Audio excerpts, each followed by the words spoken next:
Kung gusto nyo si Digong, okay lang. Pero yung gugustuhin nyo, itong si Sara Duterte na wala namang ginawa, tapos pag tinanong kayo kung ano yung nagustuhan nyo kay Sara, tapos ang reflect nyo, dyan kay Digong, hindi na maganda yon. Meron na kayong tama. Kaming lahat dito, mga minamahal, humihingi po kami ng pasensya na sinuportahan namin itong si Vice President Sara Duterte taong 2022. Part po din po ako ng mga sumuporta kay Vice President Sara Duterte noong kampanya noong 2022. And hihingi po ako ng pasensya bilang kabataan na isa po tayo sa mga nagpabudol kay Vice President Sara Duterte taong 2022. And yes, I am accountable for this. Hindi ko naman maibabalik yung mga binitawan kong salita. Way back 2022, there's no turning back. Ika nga, tinig ko yung pangalan na Leni Robredo or pink na rosas, isa lang yung napapasok sa isip ko eh.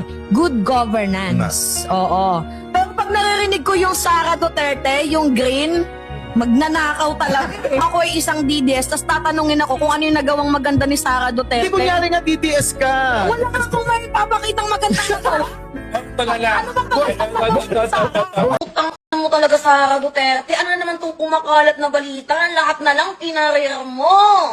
Sa mga minamahal, imagine nai-issue ka na sa pagnanakaw. Kaya ka nga nai-impeach.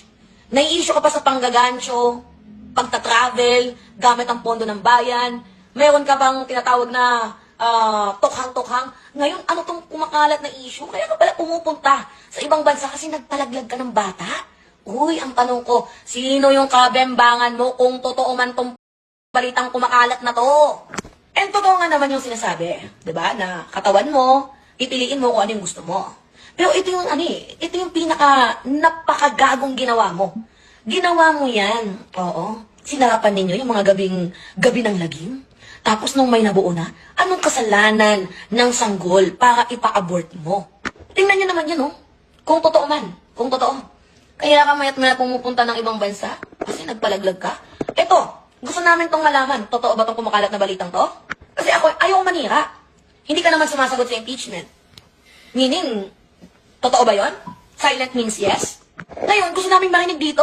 Totoo ba na nagpalaglag ka ng bata, Sara Duterte? Totoo ba itong balita ng isang vlogger na kaya ka pumupunta sa ibang bansa kasi nagpalaglag ka? Sinong lalaki ang tumira sa'yo? Sinong lalaki ang bumembang sa'yo? Utang talaga. Kinakahiya ka naming mga babae, nakakasuka ka. Mas malala ka pa sa pok-pok. Kung sa bagay, sabi mo nga, ikaw yung presidente ng impyerno. Talaga nga namang pinanindigan mo.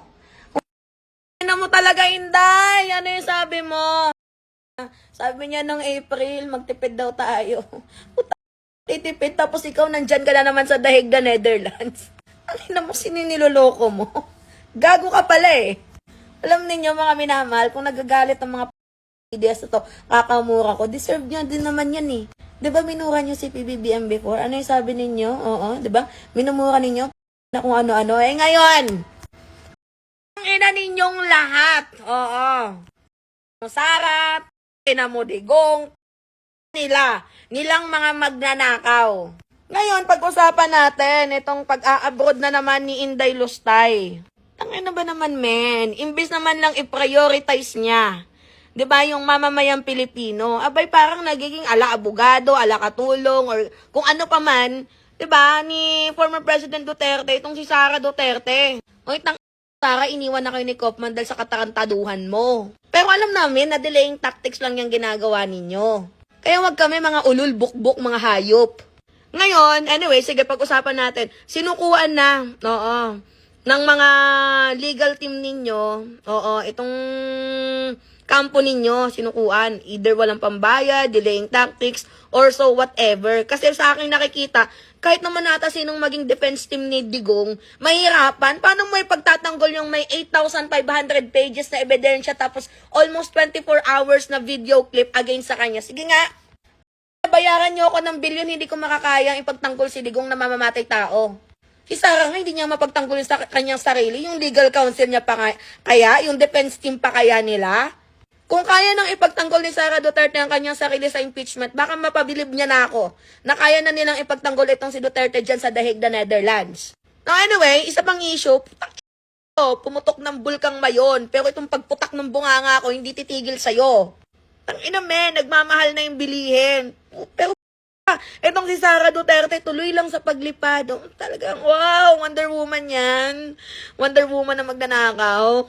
Pero alam nyo eto haka-haka ko lang to yung paglabas-pasok ni Sara Duterte ng bansa, I think para sa akin, ano na yan indication na yan ng parang outflow, inflow ng pera nila.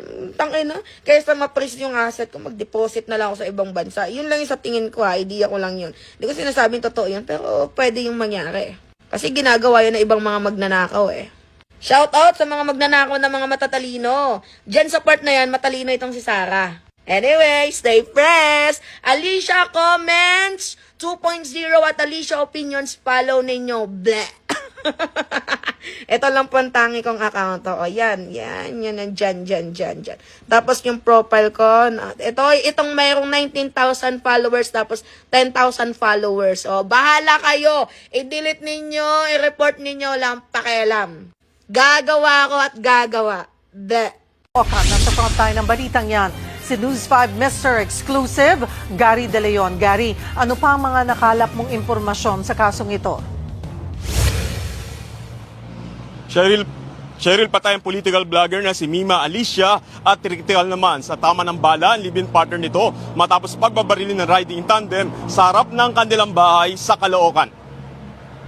Nakaandusay sa kalsada at wala ng buhay ang babaeng ito nang madatna ng mga otoridad sa barangay 171, Caloocan City. Pinagbabaril umano ng riding in tandem ang babae na kinilalang si Mima Alicia, isang political vlogger. Agaw buhay naman ang kalibin niyang si alias Nelboy na tinamaan din ng bala. Nakausap pa siya ng mga barangay tanod habang dinadala sa ospital.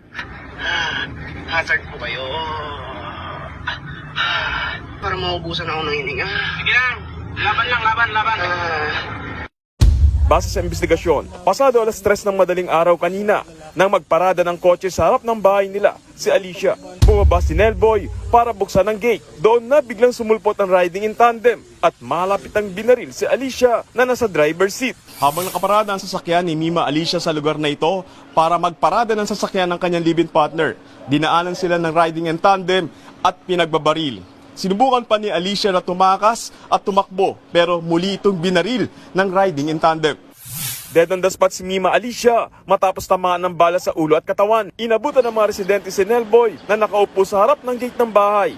Duguan sa tama ng bala at humihingi ng saklolo. Habang itinatakbo si Nelboy sa ospital, tinanong rin ito ng mga tanod ng barangay kung may banta sa kanilang buhay. Kilala mo ba yung suspect, Nel? Hindi po. Pero... ano yun? Sa negosyo? Hindi ko po alam. Sundan kayo dito. Nandyan po sila nakabang Ayon sa may-ari ng inuupahan nilang bahay, bagong lipat lamang daw sa Caloocan sina Alicia at live-in partner nito na si Nelboy. Mga 1.5 months po sir. Sila? Ano Opo. pakilala sa inyo, sir? Nagbayan sila ng motor sir. Kasi yung lalaki sir ang kausap ko dyan. Wala raw nakakakilala sa dalawa at sa pagiging political vlogger ni Alicia. Madalas mag-post si Alicia ng content na sumusuporta kay Pangulong Bongbong Marcos. Bumuhos ang pakikiramay mula sa mga kapwa pro-BBM page at vloggers. Ilang oras matapos ang pamamaril, dumating ang dalawang lalaki at pilit pinabubuksan ang bahay ng mga biktima. Nagpakilala silang kamag-anak ng mga biktima at kukuha raw ng gamit ni Nelboy at pera na gagamitin sa ospital ng biktima. Galing po kami ng presinto, nagpirma-pirma po siya doon, binigay po yung cellphone and susi sa kanya dahil po, yun nga po, pinaliwanag po yung sitwasyon. Galing na kayo ng istasyon? Yes po. Okay. Nag-waiver po doon, tsaka mamaya babalik po siya para ibalik din po yung cellphone.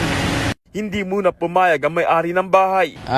Humingi po ako muna ng clearance sa police sir kasi baka under investigation pa po yung bahay. So, para po ma-preserve muna yung crime scene sir. Kabilang nga sa iniimbestigahan Cheryl ngayon ng mga pulis kung may kinalaman sa krimen ang negosyo na mag-live-in sa buy and sell ng motorsiklo.